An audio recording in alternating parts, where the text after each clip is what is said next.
सर्व विद्या की राजधानी काशी हिंदू विश्वविद्यालय में अब हिंदू धर्मशास्त्र मनुस्मृति पर रिसर्च शुरू होने जा रहा है। बीएचयू की संस्कृत विद्या धर्म विज्ञान संकाय में शुरू हो रहे मनुस्मृति पर रिसर्च को लेकर बहुजन समाज से जुड़े छात्रों ने आपत्ति जताई है। संस्कृत विद्या धर्म विज्ञान संकाय में मनुस्मृति पर शुरू होने जा रहे फेलोशिप रिसर्च को लेकर प्रोफेसर आचार्य शंकर मिश्र ने बताया कि भारतीय समाज में मनुस्मृति की उपदेयता या प्रासंगिकता विषय पर आधारित प्रोजेक्ट संकाय को दिया गया है। इस प्रोजेक्ट के लिए अभ्यर्थियों की भर्ती प्रक्रिया की गई है। रिसर्च करने वाले अभ्यर्थियों को मानदेय के रूप में करीब 25,000 रुपये दिए जाने हैं।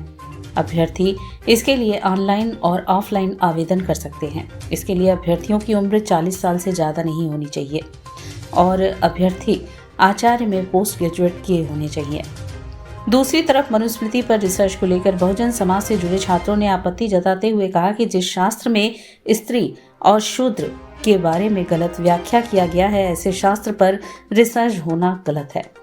काशी हिंदू विश्वविद्यालय में ऐसा किया जाना महामना पंडित मदन मोहन मालवीय के मूल्यों के खिलाफ है, जिसे वह कभी स्वीकार नहीं करेंगे और इस फेलोशिप का विरोध करेंगे।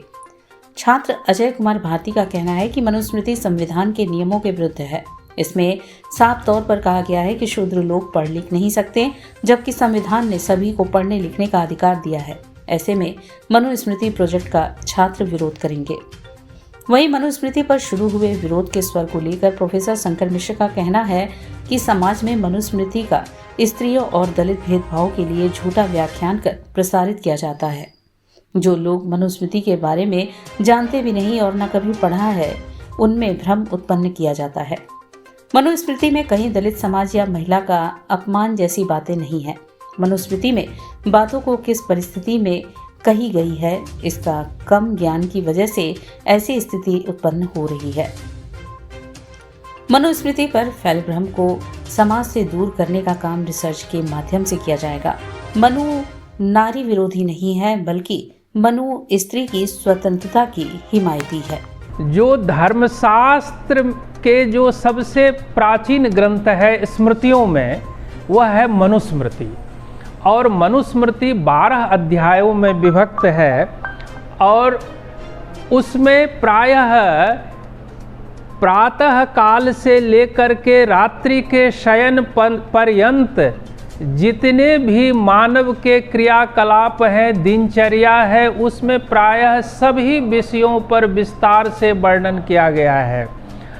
उसमें कहीं कहीं लोगों को भ्रांति रहती है, जो मनु ने जो है महिलाओं के लिए इस तरह से कह दिया है, शूद्र के लिए इस तरह से कह दिया है। उसका मुख्य कारण है अल्प ज्ञान। यदि उस परिप्रेक्ष्य को और उस ज्ञान का हमको सम्यक बोध होगा, तो उसकी जो है एक भी पंक्ति को आप असत्य या उसको आरोपित करना इस तरह से आप नहीं उसको लेंगे, क्योंकि किस प्रसंग में कहा गया, क्यों कहा गया। स्त्री विरोधी है, दलित विरोधी है और पिछड़ा तबका है विरोधी है। और देश के संविधान निर्माता बाबा साहब डॉक्टर बी आर अम्बेडकर ने 25 दिसंबर 1927 को मनुस्मृति जलाया था और मनुस्मृति दिवस के रूप में दहन के रूप में उसको जो पिछड़ा है, दलित है, वंचित शोषित समाज जो है उसको मनाता है। तो ये कहीं ना कहीं से वर्तमान परिप्रेक्ष्य में देखा जाए तो ये गलत है कि उस पर रिसर्च कराना, शोध कराना, क्योंकि पढ़े लिखे विद्वान आदमी बाबा साहब डॉक्टर बी आर अम्बेडकर ने जब इसका विरोध किया तो कहीं ना कहीं ये से दलित विरोधी है।